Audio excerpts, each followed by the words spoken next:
small leak in the gearbox in this. It's a 1991 Hymer B644. One of the drive shafts looks like it's just got a tiny wee weeping leak. It's been there for a long time. I just keep this topped up until we get it changed over. But to top up the gearbox, you need to find the proper plug to top it up. And a lot of people try and top it up through the dipstick, which would make sort of sense, but there's a couple of chambers in there so that oil won't flow into the whole gearbox if you top it up from that. So you need to look for the one, the actual plug with the reversing sensor on it. So, and it took me a long time to find it. It's actually, you need to take out your spare wheel. So there's ours there. So the spare wheel sits here, and then you've got this, your air filter, which then sits on this part here. And then once you've got those two out, you can see right down there. I'll just try and zoom that in a bit, so you can see, get it focused, that nut. Now that nut, yep, is it that one? Yeah, it is that one, I can see it.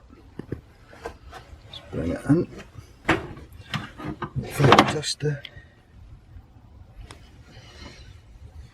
there, yep. Okay, so that's a bit, that is the bit you need to, you can focus on that. It's quite dark, struggling.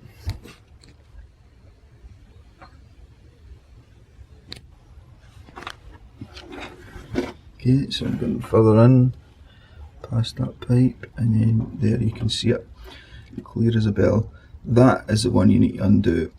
Now on that is your reversing light. It's two electrical connectors on that, and also that's my reversing camera connected to that. You take that plug out, and then you get a hose and you fill it up. It's a pain in the neck to try and fill that up. It's so crammed in there. It's difficult enough just getting a spanner in, but once you get it off, you know, and fill it, it's, the only thing is you need to keep checking the dipstick, and you can't reach the dipstick from the top. You need to go underneath and check it from the bottom. Okay, reach the dipstick in your gearbox. This is the only way I can find to do it. You need to go under here. Not pleasant. So here we've got the transmission area, and back there is the gearbox. It sits over there. So it sits here.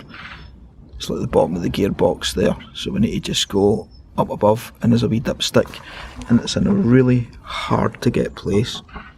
Unfortunately, I can't reach it from above, so I've got to come under here all the time. This is the gearbox here, and right up there.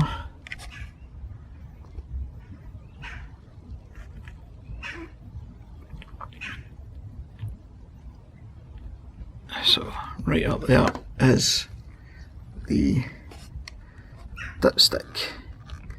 I'll just try to balance everything.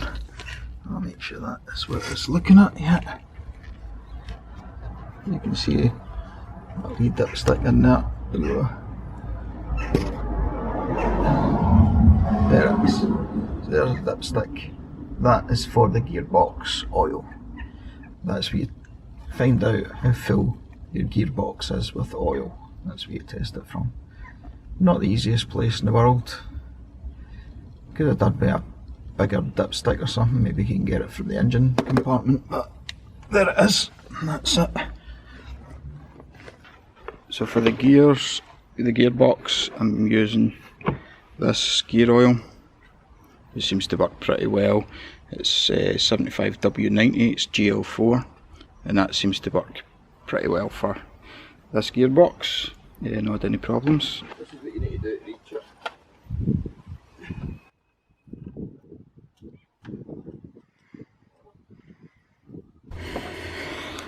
So when you take out the reversing switch, this is what it looks like.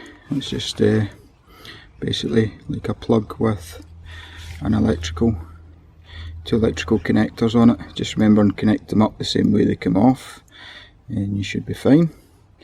And we are using, I've got my hose set up. This is a really small hose, small bore. It's probably like 12 or 13 mil. It's pretty small. It takes quite a while to fill up. It goes all the way down into the hole where the switch came from. It goes all the way up. And at the end, I have a funnel that is connected onto that hose, and it just goes all the way down. It takes a while to get that in, and that's us coming to the end. That's us putting enough in. I'm just about to put the switch back on, connect up the reversing light and the reversing camera, and that's us good to go. So overall, this just filling up your gearbox is a real nuisance. It is one of the jobs I just cannot stand, but I've got to do it. Want to make sure that fifth gear's getting the oil. On my dipstick, when I'm checking my dipstick, the oil is just slightly above the top line, but I need to take it a wee bit higher because of these gearboxes. The fifth gear's like an add-on, so apparently you just need to top it up a wee bit more so that it's covering that fifth gear, because I don't want to lose a gear in my gearbox. That wouldn't be good. So that's why I keep it topped up, and that's why I do this. And for any of you looking for that place to fill your gearbox, well, that was it. But it took me a long time to actually work out how you get to it. It's quite deep in, and there's no easy way to get there. I'm afraid you need to take out your air filter, and you need to take out your spare, obviously. Hopefully that helps somebody who's looking to fill up their gearbox, and yeah, it certainly would have helped me when I was looking for it.